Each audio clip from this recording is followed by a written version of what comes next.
Olá, povo de Deus, tudo bem com vocês? Direto ao ponto, o conteúdo do ano bíblico de hoje, Marcos, capítulo 11, do versículo 1 até o versículo 14, onde temos a narrativa da entrada triunfal de Jesus em Jerusalém.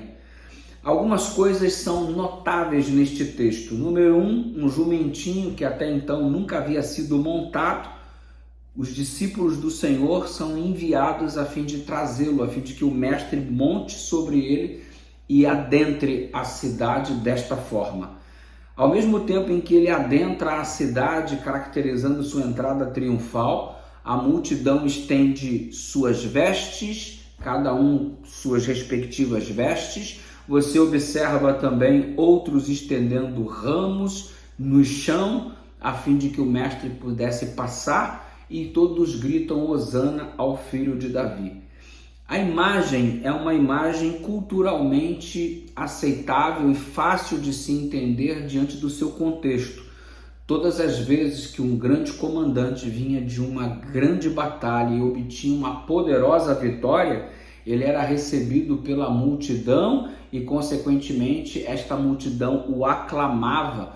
Todavia, normalmente ele vinha montado num cavalo imponente. Normalmente um tapete era colocado a fim de que ele pudesse passar sobre o mesmo, e bandeiras eram agitadas e não folhas de palmeiras. O reino de Jesus é diferente, não é um reino preocupado com a pompa, com o luxo, mas é o rei humilde que vem montado sobre um jumento que representa perfeitamente o símbolo de toda esta humildade. A maioria dos que estão ali clamam hosanas ao filho de Davi, entendendo que tratava-se de um Messias que viria depor o imperador, assumir o controle do reino, e uma reforma política sendo estabelecida privilegiaria Israel novamente como uma poderosa nação. O reino de Jesus não é deste mundo, ele muito bem declarou um pouco mais adiante quando esteve diante de autoridades. O meu reino não é deste mundo, ele disse a Pilatos. Diante desta cena, não estávamos lá para contemplar a entrada triunfal de Jesus em Jerusalém. Não estávamos lá, eu e você. Mas nós estaremos em pé para aclamar o retorno triunfal de Jesus a esta terra. E olha, a multidão não tinha bandeiras poderosas para agitar. A multidão não tinha um tapete para o qual ele pudesse caminhar sobre ele. A multidão não tinha um cavalo imponente para lhe oferecer. Seus discípulos não puderam dar este tipo de instrumento de deslocamento para Jesus. Não puderam. Mas eles deram o melhor que tinham. E de repente você não tem o melhor cavalo, de repente você não tem a melhor roupa, de repente você não tem a melhor bandeira. Mas se o que você tem de melhor você oferece a Jesus, ele com alegria recebe, ele com alegria aceita, e ele com alegria te agradece pelo louvor que a ele você presta. Talvez você não seja o melhor cantor, mas dê o seu melhor louvor. Talvez você não seja o mais rico, mas dê o melhor que você tem como oferta. Talvez você não tenha a melhor roupa, mas usa a melhor que tem para cultuar o nome dele quando vai à igreja.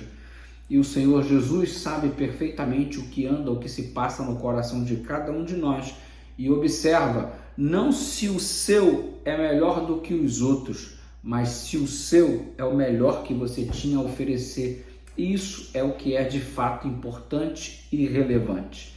E olha, tem muita gente que gosta muito de viver de aparência.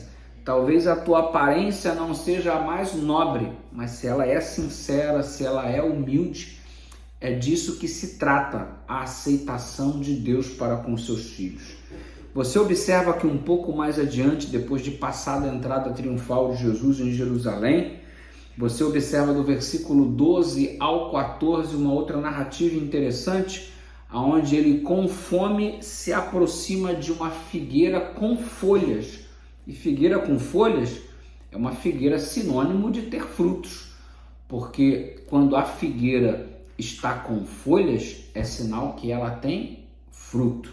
Muito bem, e quando ele observa essa figueira com folhas, ele vai até ela, buscar um fruto, porque afinal de contas ela tem a aparência de que tem fruto. E o que percebemos? Que quando Jesus se aproxima dela, nada encontra, a não ser folhas, porque não era tempo de figos. Mas se não era tempo de figos, por que estava com a aparência de que tinha figos e não possuía nenhum? Jesus repreende a figueira seca, você conhece a história, e às vezes você se incomoda perguntando, mas por que ele secou a figueira, gente? Só porque ela não tinha frutos? Pois é, ela não tinha frutos, mas ela tinha a aparência de que tinha. E Jesus utilizou aquela árvore para ilustrar a situação de Israel. Muitas pessoas querem ter a aparência, mas não têm a essência. Aparentam ter muitos frutos, mas quando vamos a ela para observar o que tem essas pessoas para proporcionar, que representa o Senhor Jesus, esses frutos não são evidentes. E tais pessoas dirão, Senhor, em teu nome não fizemos isso, em teu nome não fizemos aquilo, e o Senhor dirá abertamente, apartai-vos de mim, porque eu não vos conheço, porque vocês viviam de aparência, mas não tinham essência. Aqueles que receberam Jesus na entrada triunfal de Jerusalém não tinham a aparência de uma bandeira maravilhosa, de um cavalo majestoso, mas fizeram o melhor que tinham. Enfim, analisemos a nossa vida em particular e lembre-se, graça e paz, amanhã tem mais. Estamos juntos no nosso ano bíblico, curta, comente, compartilhe em nome de Jesus, um beijo no seu coração.